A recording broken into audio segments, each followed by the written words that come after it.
Oh, I would say, when we first got it, the build quality was great as we pulled it out of the box. Took a second for us, as we did this and took all the parts out of the cardboard to put them all in the right places, just so we knew we had everything. So it worked out really well for us.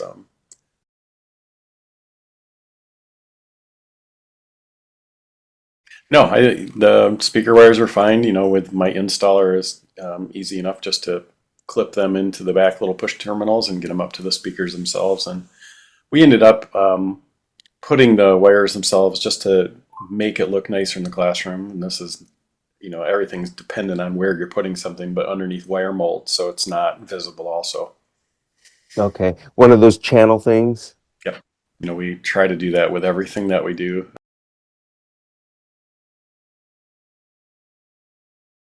The classroom where this went in is a computer-aided design and manufacturing lab. It's a classroom that's kind of across the hall from where all the machines are. So if you picture your typical computer-aided design and drafting, and then computer-aided machining, that's the machining part where we've got 3-axis mills and all the things that spin and make lots of noise. So this is a classroom that's adjacent to that, and it was really important to have sound amplification in it.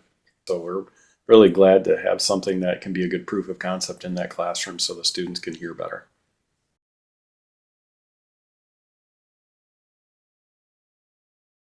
Yeah, it solved a couple problems. One that we didn't really anticipate at the very beginning, but it worked really well. I didn't know how bad the flat panel display that we have in that room, the speakers on it, when they're showing instructional videos were.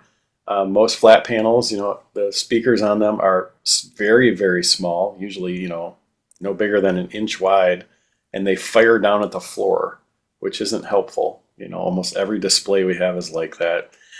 So it solved that problem. Now we have speakers that are pointing out into the classroom that we hooked the audio output from the flat panel into the audio input on the AmpliWave.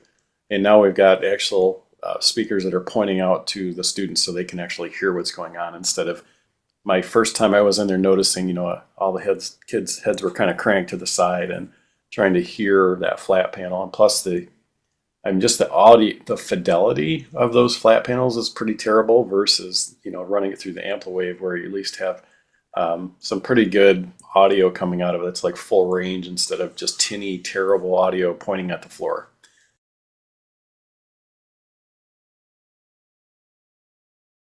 The second part of that is, the microphone side of this for the teacher.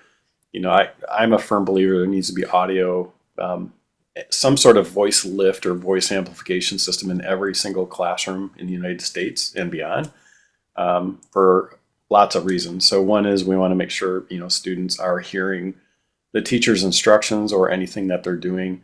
And second thing I would say is for the teacher's well-being is, as a teacher myself, talking all day long, coming home feeling like, your voice is hoarse and stressed every day is just, it's not great. And it's nice to be able to just talk in a normal voice instead of having to feel like you have to yell all day long.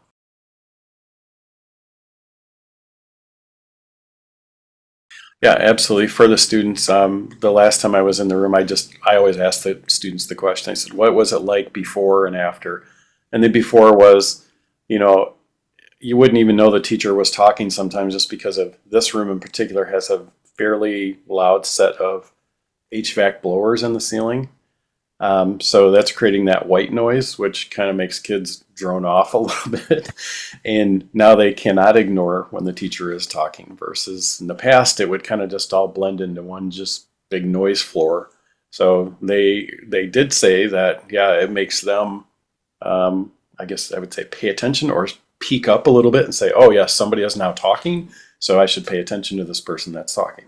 I was going to say one other thing about that. When, that noise was like that back to the flat panel, again, just because of that background noise like that, that was another thing. He'd still turn on closed captioning for those videos that are there, but there's still, for those that, might not need that, they're actually depending on that a lot of times in the back of this classroom, just because they, at the very back, could not see it. And it's not, a huge classroom. It's about 24 wide by about 32 long. So Mm-hmm. it's it's just a normal, I guess I would call it standard sized box, but so now with speakers pointing directly into the room, now the students are able to hear that quite well.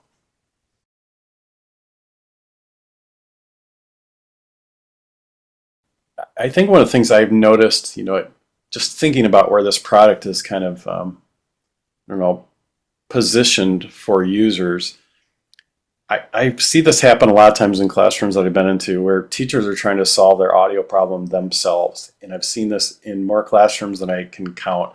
A lot of times I'll just go out to the and go buy like a 5.2 system, maybe whatever one of those fake weird brand names from that sells.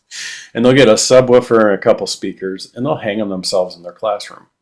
I Yeah. see that quite often. And the problem with those is there's always wires all over the place, and they never come with any sort of voice amplification system. They're really solving one of the two problems they have, which is just audio from their videos, and they end up having to yell.